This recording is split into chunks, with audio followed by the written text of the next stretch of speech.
Hey, how's it going? This will be a quick little video on basically how to install the quote-unquote Reddit patch for Cyberpunk 2077. As unfortunately in its current state, if you're using an AMD CPU or more specifically a Ryzen CPU, it unfortunately only uses physical cores, leaving out these secondary hyper-threaded cores, which basically means, in other words, your CPU is only being utilized about 40 to 50%, depending on the condition while running the game. But this is actually a really easy fix. In about 60 seconds of editing in a hex editor, you should be able to re-enable those codes and get a actually much smoother experience while playing the game if you're using a Ryzen CPU. So the first thing you want to do is download HXD Hex Editor. I'll leave a link in the description down below, along with some other instructions to help along, as you're going to need to copy and paste a set of code into this hex editor to replace a line of code into the game's exe file. Alright, so once that's finished up installing and you have launched the program, next we're going to need to find our Cyberpunk 2770 executable file, or the .exe. This is going to vary whether you bought the game through GOG or Steam, but for me at least I bought it through the GOG, and it was under my C drive, x86 program files, GOG Galaxy, games, and Cyberpunk 2770.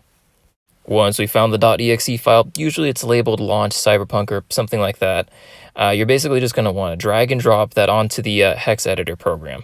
Once we do that, you're going to see a bunch of codes. That's a good thing. We're basically going to look for one specific line of code, and we're going to change the first value of that line of code. So basically you can either hit Control F, or you can go up to the top of the program and hit search, and the sort of finder box is going to pop up.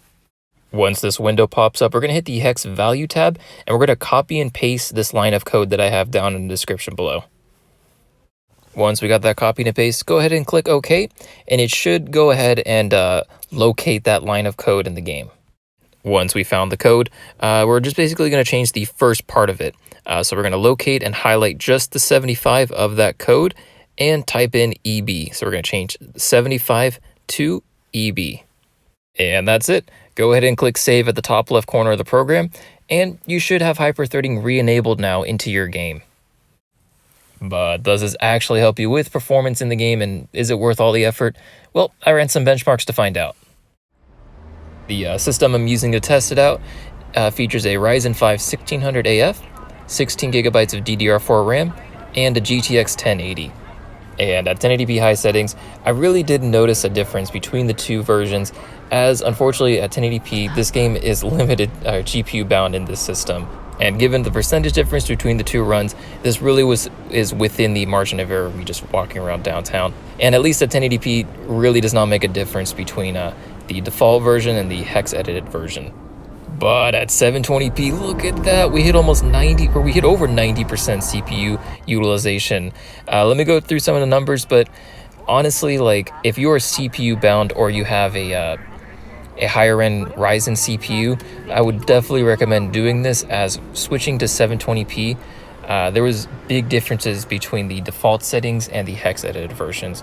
So much that there was as much as a 25% increase to the 0.1% lows, which you're going to feel that's a significant increase, and using this hex edited version, you're going to have a much smoother experience. I was honestly not expecting to see those gains in a CPU bound scenario. I just don't understand how CD Projekt Red could overlook such a small problem after years of this game being in development. But it is what it is, I guess. If you found the video helpful, feel free to give it a like. Subscribe if you want to see some more. And hey, thank you so much for watching. Hopefully you have a good one. Take care now. Bye.